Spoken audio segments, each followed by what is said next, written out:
If you're leaning toward this way, I can shift around the way from side to side. Pontoons! Why not doing too bad?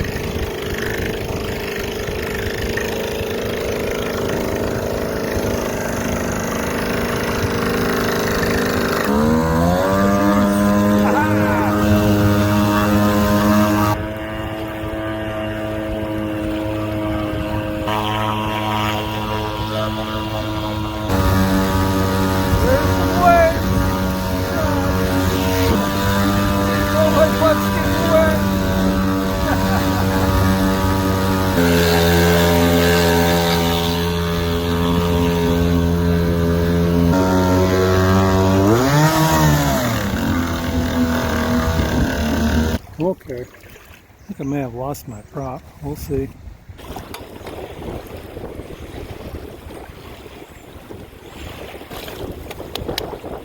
Got my butt a little wet.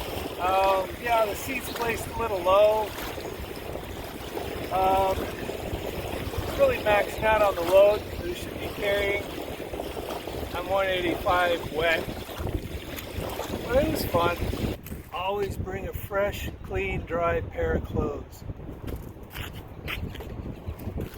So my last outing, my prop bottomed out, and I thought I lost the prop.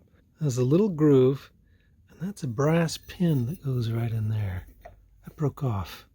So I'm going to pop that off, see if I can find a replacement, get this thing back on the water.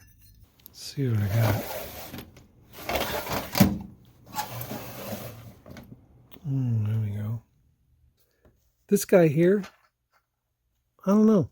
It might work. I think what I'll do is I'll chuck this up in the drill press and throw my file on it. See if I can get it whittled down to that size.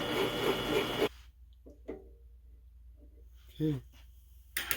I think we're there.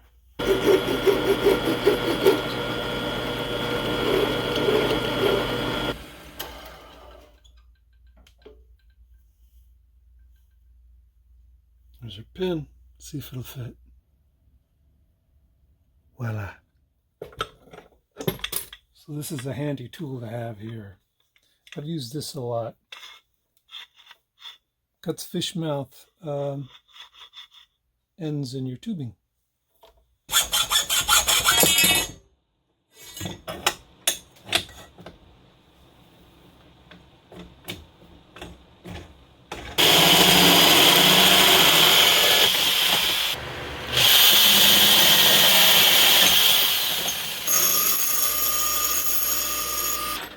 Got some bigger bolts for the spacers.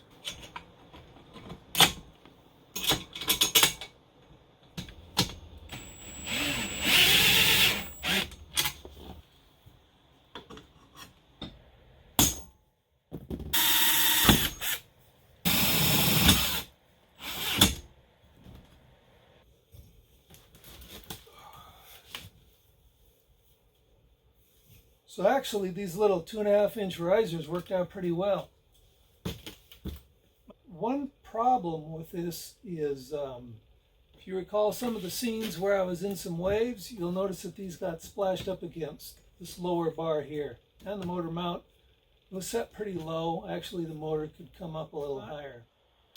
This isn't my first pontoon boat that I built. The first one I built was when I was 27.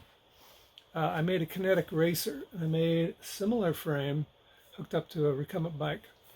On that one, I had the pontoons like this, flip up for riding on the ground, then they would flip down. So on my initial test, had it on a lake. I was out there, and the release mechanism prematurely popped out. The pontoons flipped up. My gravity going down broke the tape away from members that attached the pontoons to the frame. All of a sudden, I started going down, and the lake had just thawed out. It was like freezing cold weather. I had hip waders on. They started filling up. But luckily, when I went down, both pontoons went underneath each arm, and I was able to grab on and paddle to safety. So coming down here today, I started looking closer at the mounts here, this wood mount. I think this is the weakest spot of the boat. I've put 4 bolts, 2 bolts here underneath the conduit that I've used butterfly anchors that you normally use for shelves and drywall. And that's supporting to the wood plate. And then before that, I installed these bolts to mount the frame to. Problem is, if there's any side torque like this, there's the grain. I'll just split that. If that split's underway, this pontoon would probably drift a little bit, and then it would probably crack that guy. Thing would pop out, and I could just see myself going down in a heartbeat without knowing what's going on. And I don't want to get wet foremost, because right now it's March, the water's very cold, sometimes I drift quite away from shore. Rethinking the whole thing, folks. That's what you do, you know, you gotta think safety. So. A little wet in here. Last time I drained it, probably got a cup or 2 coming out. I just poked a little hole at the very top. It's easy to drain. These collapsed quite a bit.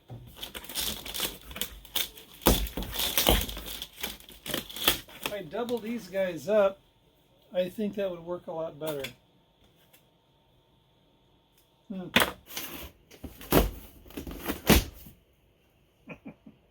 Just like my paper model. Fortunately, it didn't hold as much weight as I would have liked. So I'm going to give this boat up, move on to something else. Besides that, it takes up a lot of real estate. I don't have much in my little shop. So I appreciate you staying tuned with me and watching me go through all the iterations with this design. I had a lot of fun. Scratched my itch. Thanks for watching, everybody. Bye-bye.